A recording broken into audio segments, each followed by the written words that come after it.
Hello বন্ধুরা, আসসালামু আলাইকুম। আবারও কোটি কোটি বছর পর একটা টি শার্ট পেইন্টিংয়ের ভিডিও নিয়ে আসলাম তোমাদের সামনে।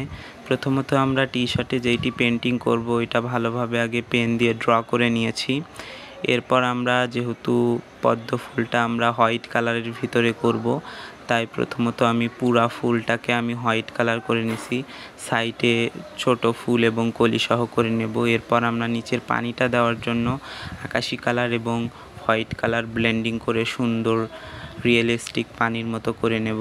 এরপরে আমরা যেহেতু পাতাটা কালার করব, পাতার নিচের শেডটাকে আমরা ডার্ক গ্রিন কালার দিব। তারপর একইভাবে আমরা উপরে গ্রিনের হালকা শেডটা দিয়ে পুরো পাতাটাকে সুন্দরভাবে কালার করে নেব। একটা পাতা যেরকমভাবে কালার করেছি সেম আরেকটা পাতাও ওইরকম করে কালার করব। এরপর আলো ছায়ার ব্যাপারটা বোঝানোর জন্য একটু হোয়াইট কালার নিয়ে আমরা একটু ব্লেন্ডিং করে নেব, কিংবা আলো ছায়া বোঝানোর জন্য। এবং নিচে যে ছোট ছোট পাতাগুলো রয়েছে ওই পাতাগুলো আমরা একইভাবে ডার্ক গ্রিন, তারপরে আমরা একটু হালকা কালার দিয়ে গ্রিনের আরেকটা শেড দিয়ে আমরা সুন্দরভাবে কম্বিনেশন করে দিয়ে এবার সাইড দিয়ে যে ঘাসগুলো আছে ওই ঘাসগুলো আমরা স্টেপ বাই স্টেপ দুইটা কালারের সমন্বয়ে কালারগুলো কমপ্লিট করে নেব। ব্যাস এইটগুলো কমপ্লিট হয়ে গেলে এবার পদ্ম ফুলের পাতার মাঝখানে যে শিরা উপশিরাগুলো থাকে এগুলো আমরা একদম ডার্ক গ্রিন কালার ইউজ করে আমরা এগুলো করে নেব। একইভাবে আমরা সাইডের পাতাটাও করে নেব। এরপর আমরা পদ্ম ফুলের যেটা একটু একটু ফুটছে বাট প্রপারলি ফোটে নাই ওইটার নিচের পাতাগুলা যে সবুজ থাকে ওইটা আমরা গ্রিন কালার এবং আরও দুইটা কালার দিয়ে মিক্স করে নেব, কম্বিনেশন করে নেব।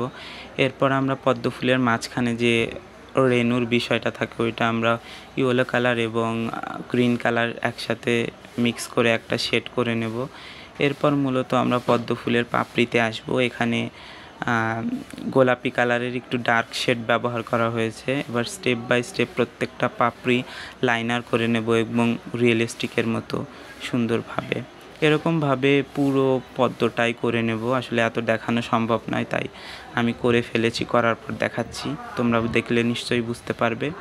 এবার এই ফুলটা যেভাবে করেছি সাইডের কলিটাও আমরা এরকমভাবেই করব।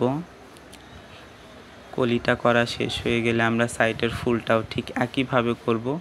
দেখে নিশ্চয়ই বোঝাই যাচ্ছে যে কিভাবে করা হয়েছে পুরো কাজটা। তো একইভাবে আমরা এই সাইডের ফুলটাও করে নেব। সো বলতে চাই যে যারা যারা এখন আমার ইউটিউব চ্যানেল সাবস্ক্রাইব করোনি তারা অবশ্যই সাবস্ক্রাইব করে দেবে। ভিডিও দেখতে দেখতে তোমরা আসলে সাবস্ক্রাইব করার কথা ভুলে যাও, এবং যে প্ল্যাটফর্ম থেকে দেখেছো কেমন হয়েছে অবশ্যই কমেন্টে বলবে, এবং এরকম ভিডিও পেতে ফলো করে রাখবে।